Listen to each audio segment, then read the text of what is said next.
vai ter de benefício quando você entende que um mix único não funciona para todas as receitas? Você vai parar de errar. Quantas vezes você já fez uma receita usando o mesmo mix e você errou essa receita? Como eu já falei, cada tipo de resultado vai requerer uma combinação diferente de farinhas. Se você usa o mesmo mix, nem toda receita vai dar certo por causa disso. Porque a gente tem estrutura diferente, né? A gente tem quantidade de liga necessária diferente para cada tipo de receita.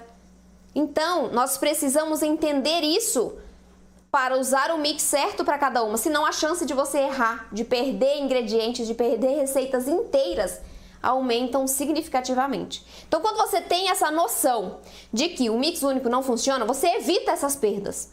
Porque você já sabe, eu não posso fazer um bolo de milho com a mesmo mix de farinhas que eu uso para fazer um bolo de laranja. São coisas diferentes, né? Bem diferentes. O resultado é bem diferente. Então, o mix tem que ser diferente também. Sabendo disso, você não erra, porque você não vai usar. Simplesmente isso, você não usa o mesmo mix. Então, você evita desperdícios. Você evita gasto de tempo. Principalmente quem está começando, demora um pouco mais para fazer a receita. Começa a organização, a pesagem dos ingredientes, a mistura desses ingredientes. Então, o tempo para quem está começando é maior. Por quê? Porque a pessoa que está começando geralmente não tem tanta segurança assim para executar a receita. Então, vai devagar. E aí, com o tempo maior, a gente consegue, ou melhor, né? Quando a gente está começando, esse tempo é maior e se a gente erra no resultado, a gente perde esse tempo. A gente talvez tenha que comer aquele produto porque é o que tem, mesmo ele sendo ruim. Às vezes tem que jogar direto no lixo. Quantas receitas minhas alunas, jogamos direto no lixo? Tira do forno e lixo, porque não dá, simplesmente não dá para comer. Então isso é gasto, é desperdício. Desperdício de comida, desperdício de dinheiro, desperdício de tempo. E se você tem a noção de que o mix único não funciona para todas as receitas, você evita tudo isso.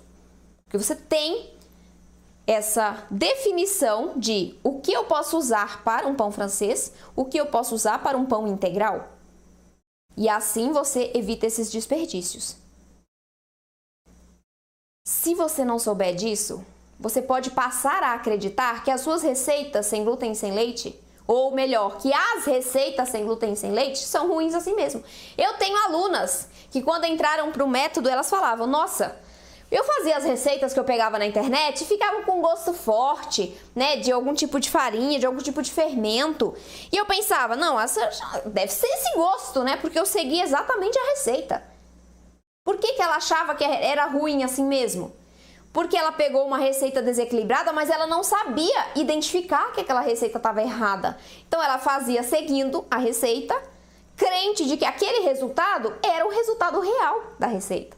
E na verdade não era, porque tinha desequilíbrio nos ingredientes. Um exemplo que me marcou muito foi da Lucy Mary, que ela falou que os pães delas, ela sentia muito gosto forte do fermento. Quem aí já fez um pão sem glúten e ficou com gosto forte do fermento biológico? Dá azia em muita gente, né? Queimação. Por quê? Porque tem excesso de fermento. Não é porque o pão com fermento biológico sem glúten dá esse desconforto, tem esse gosto ruim, não. É porque está desequilibrado. E a Lucy Mary entendeu isso. Só que no início, antes de ela conseguir visualizar o que era o desequilíbrio da receita que causava aquele resultado, ela acreditava que o sem glúten era ruim assim mesmo e para ela, como ela não tinha outras opções, ela se contentou em continuar comendo um produto que deixava fazia ela se sentir mal, ter queimação, ter azia. E a gente consegue ter pães, bolos, biscoitos, sobremesas, tudo isso com um sabor sensacional. Para quem nunca experimentou, um pão equilibrado tem gosto de pão, não tem gosto e nem textura de bolo ou de farinha de arroz, não, tem gosto de pão.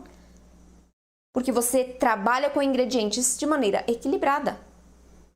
Principalmente se tratando de farinhas, né? Hoje é o tema da live, vamos falar sobre farinha hoje.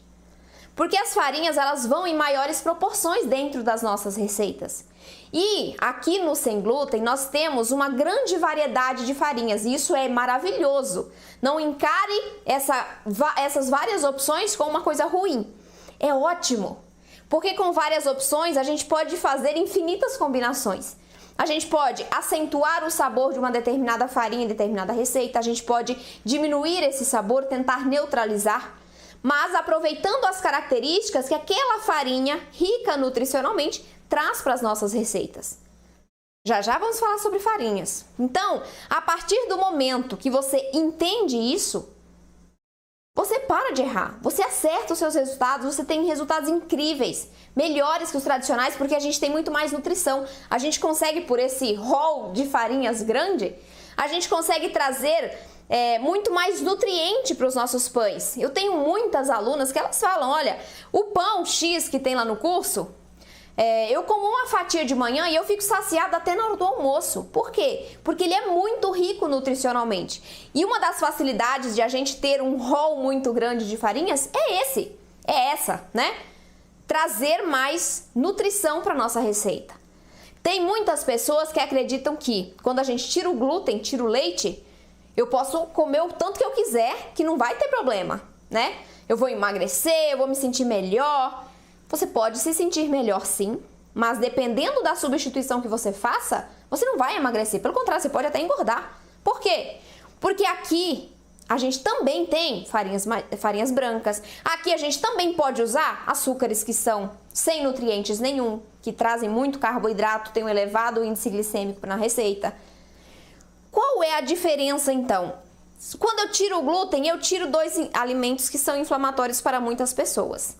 Mas não basta só retirar o glúten e o leite, eu preciso enriquecer essa minha receita para que eu consiga ter mais saúde, mais qualidade de vida, né? Me alimentar de maneira mais nutritiva, mais saudável.